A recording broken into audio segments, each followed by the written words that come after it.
Guys, ito Church of the Good Shepherd.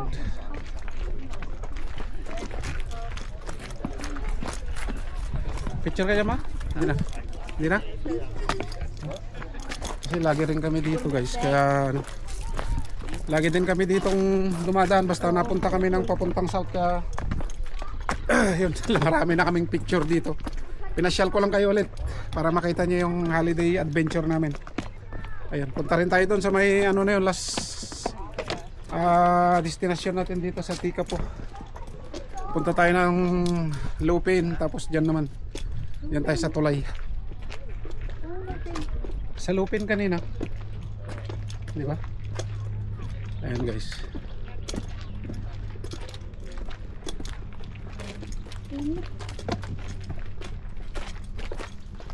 Ayan.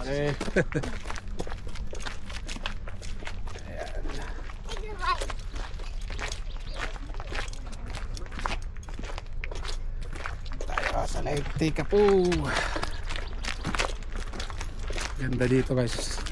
Puntahan natin yung Tulay. Tapos diretso na tayo ng Lake Wakatipo. Lake Pukaki pala. Wakatipo sa Queenstown pala yun. Tapos pipiking na tayo ng cherry. Ay hindi pala, pupunta pa pala kami sa Lavender Farm. But anyway, punta muna tayo dun sa Tulay.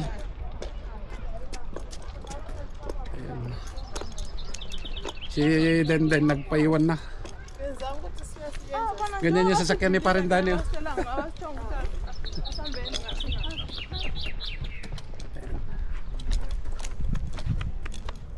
Come Jaden. Yun, si Jaden, enjoy na enjoy. Hi!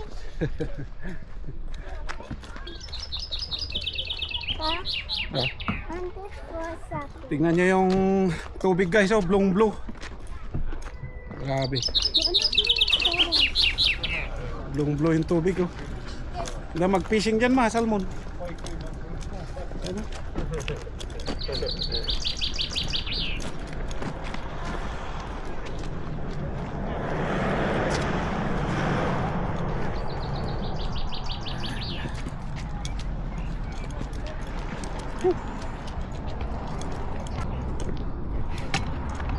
Ayan guys, kung pupunta kayo sa Tikapo, dapat bisitahin nyo rin tong tulay na to, itong bridge na to guys.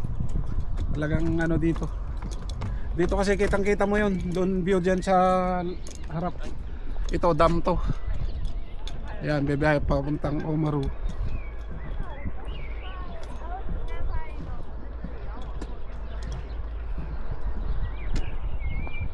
Dito guys, maganda rito. Grabe, oh.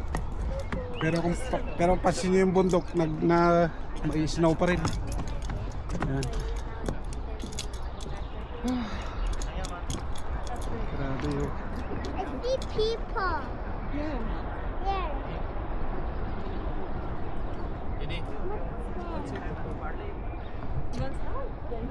Ayan guys, yun. Jaden, kaway Jaden. Tapos nalaglag. A balloon there. Ayan guys, andito tayo sa may Lake Tikapo, sa may bridge. Ayan, at biyabiyahe na kami papuntang Lavender Farm. Kaya ayun, next destination natin, Lavender Farm. Ayun.